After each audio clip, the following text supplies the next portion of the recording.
Shalom anak-anak, apa kabarnya kalian semua? Sudah pasti tentunya sehat semua ya nak ya? Oke, hari ini kita akan melanjutkan satu topik bahasan baru yaitu asam, basa, dan garam. Ini melanjutkan dari materi sebelumnya yaitu tentang unsur senyawa dan campuran. Nah, asam, basa, dan garam ini merupakan bagian dari campuran. Kita akan melihat satu persatu ya, apa itu asam, basa, dan garam. Tentunya ini kalian sudah pasti pernah mendengar dalam kehidupan sehari-hari. Namun mari akan kita bahas satu persatu. Oke, yang pertama adalah asam. Asam di sini adalah zat yang dalam air akan melepaskan ion H+. Jadi pembawa sifat asam adalah ion H+, atau sering kita sebut dengan ion hidrogen. Sehingga rumus kimia asam selalu mengandung atom hidrogen atau atom H. Sehari-hari perhatikan ya. Semisal asam asetat CH3COOH ada H-nya. Ataupun asam nitrat ini ya. HNO3 ada H. Ada lambang atom H yang selalu mengikutinya. Ini dari kata hidrogen ya, karena dia bersifat asam, melepaskan ion H+ dalam air. Kalau dalam produk dalam kehidupan sehari-hari, mungkin kalian juga sering menemukannya. Semisal larutan cuka, kalau kalian makan bakso ya, suka yang kecil-kecil ditambah cuka ya. Ada jeruk, ada minuman berkarbonasi, asam lambung, anggur, apel. Jadi kalau kita lihat ini ya, larutan asam ini pastinya berarti rasanya asam atau kecut. Begitu ya nak ya. Kita melihat yaitu basa. Basa adalah suatu senyawa yang jika dilarutkan dalam air atau larutan dapat melepaskan ion hidroksida atau lambangnya adalah OH-. Oleh karena itu, semua rumus kimia basa umumnya mengandung gugus OH. Coba kita lihat contohnya dalam kehidupan sehari-hari, perhatikan LiOH, litium hidroksida, NaOH, natrium hidroksida. Jadi ada kata-kata hidroksida atau lambang OH yang selalu mengikuti dalam rumus basa. Kalau kalian ingat sebelumnya, materi sebelumnya, LiOH, NaOH ini merupakan contoh dari senyawa. Masih ingat ya senyawa itu apa? Senyawa itu adalah gabungan dari beberapa unsur sehingga membentuk suatu ikatan atau reaksi atau rumus senyawa. Begitu ya nak. Jadi ini kita perhatikan ini adalah rumus dari senyawa. Garam.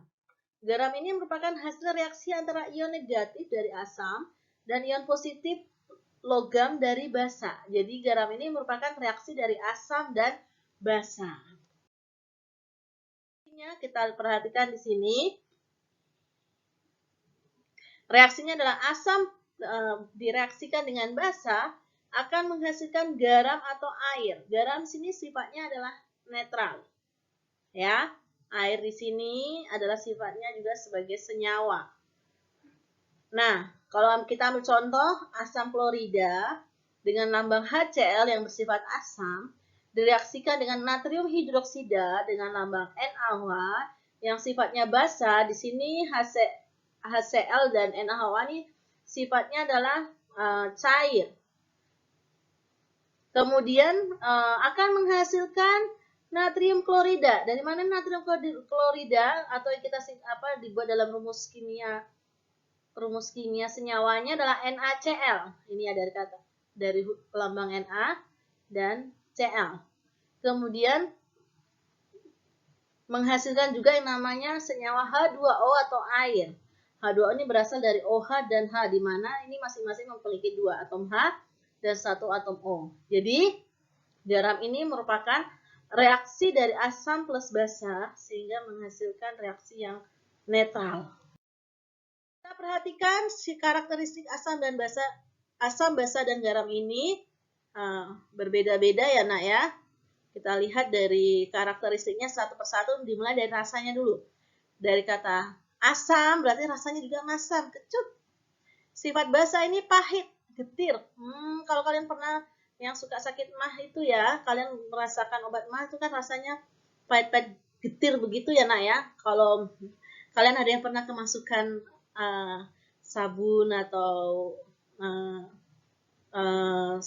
sampo dalam mulut, kalian pasti rasanya pahit. Tapi jangan dicoba di rumah ya, karena pengen penasaran. Nah, ini rasa dari basa ini adalah pahit. Garam itu rasanya manis, asin, atau tidak berasa, hambar. Di dalam dalam mengukur asam, basa, dan garam ini, kita mengukurnya dengan menggunakan pH meter, salah satu alatnya ya. Jadi berdasarkan derajat keasaman atau disingkat dengan pH, pH ini adalah singkatan dari power of hydrogen, yaitu kekuatan asam. Kalau kita menggunakan pH meter ini untuk mengukur asam, alatnya nih kita lihat di slide berikutnya ya nak ya. Ini akan menghasilkan angka kurang dari 7, berarti dari angka yang diberikan ada dari angka 0 sampai 7 ya. Berarti di bawah 7, 0 sampai 6,9 berarti ya. Berarti larutan tersebut bersifat asam. Kalau basa ini adalah pH-nya di atas 7. Berarti ini durasinya adalah 7 sampai 14. Berarti 7,1 sampai 14 sifatnya adalah larutan tersebut sifatnya adalah basa. Jika garam itu sama dengan 7. Nah, kemudian ada satu indikator asam, basa, dan garam selain pH meter adalah kertas lakmus. Nah, kertas lakmus itu ada 2, yaitu lakmus merah dan lakmus biru. Di sini, kalau kita menggunakan lakmus biru, dimasukkan dalam larutan yang bersifat asam, akan menghasilkan warna merah. Biru ini akan berubah menjadi merah. Kalau kita memasukkan ke basa, kertas lakmus warna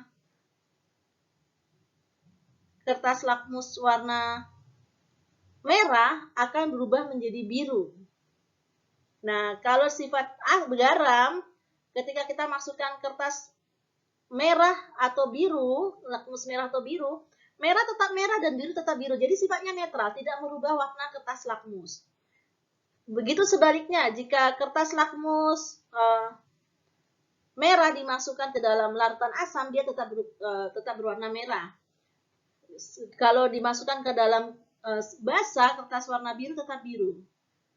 Begitu ya nak ya. Jadi untuk kertas lakmus merah dan biru, jika dimasukkan ke dalam asam, biru akan berubah menjadi merah, merah tetap merah. Kalau kertas lakmus merah dan biru dimasukkan dalam larutan basa, merah akan berubah menjadi biru, biru tetap biru. Kalau kertas lakmus merah dan biru dimasukkan dalam garam, merah tetap merah, biru tetap biru. Nah, itu nanti kertas lakmusnya akan Wira tunjukkan di slide berikutnya.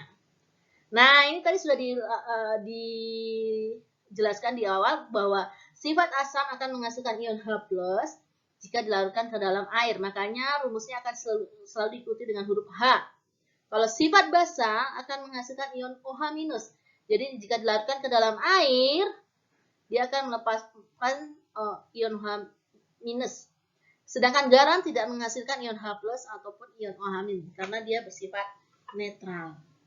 Gitu ya anak-anak. Kemudian berikutnya adalah identifikasi asam, basa, dan garam. Jadi bagaimana cara mengukur sebuah larutan itu bersifat asam, basa, dan garam. Kita perhatikan ada beberapa indikator ya. Ini indikator universal yang berupa kertas. Nah, ini yang berupa stick ya, stick. Ini ada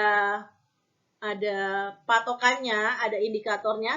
Jadi ketika kita memasukkan stick ini ke dalam sebuah larutan, tinggal kita ukur dia berada di warna apa. Ini biru ya, berarti kemungkinan di warna sini. Nah, berarti ini larutannya bersifat basa. Gitu ya dari contoh yang ada. Nah, ini yang tadi Wira katakan bersifat kertas lakmus. Kalau ini stick ya, kertas stick. Kalau ini yang kertas lakmus, ini yang bersifat netral ini anak ya. Ini biru tetap biru, merah tetap merah. Tapi kalau yang larutan asam, perhatikan ini kan kertasnya biru dan merah. Biru ini akan berubah menjadi merah kalau kita masukkan ke dalam larutan asam. Kemudian kalau basa, merah ini lihat nih, merah di ujung ini ya. Dimasukkan ke sini akan berubah menjadi biru. Jadi membirukan kertas lakmus. Ini memerahkan kertas lakmus. Kalau netral tetap netral. Nah, ini yang tadi Bira katakan pH meter. Jadi kita tinggal masukkan alat ini ke dalam air. Nah, Halo, kita lihat ini di sini menunjukkan Orpin. angka 8,79. Berarti larutan ini Ya, bersifat Pin.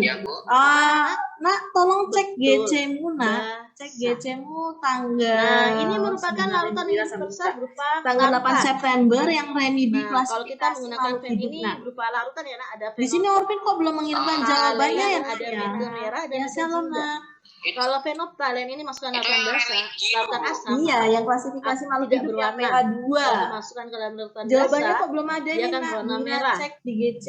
Kalau dimasukkan ke Shalom, dalam anak-anak. larutan netral, tidak berwarna. Ya.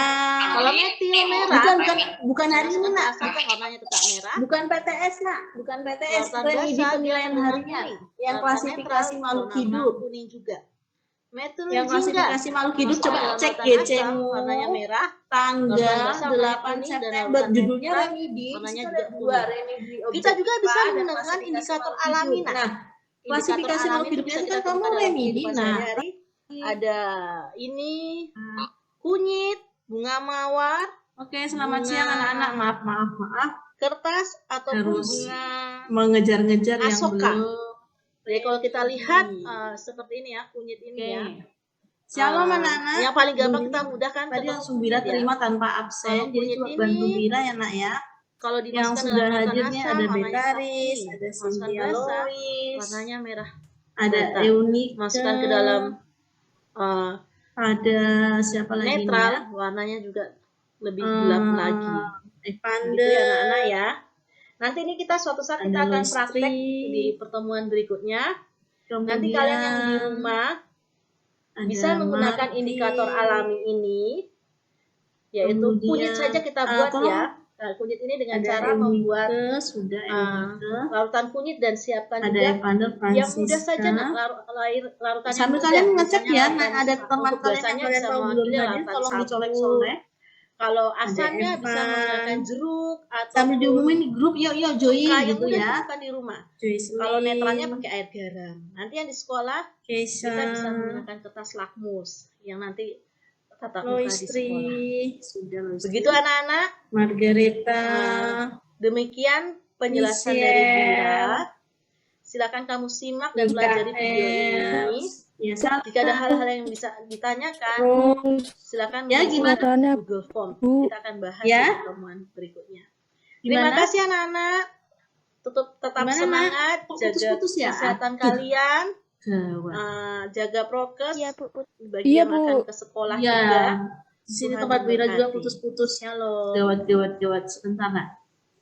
Josephine Feli. Sebentar ya, Bira sambil absen sebentar. Oke, hadir 25 orang. Tolong bantu Bira yuk, manggil yuk.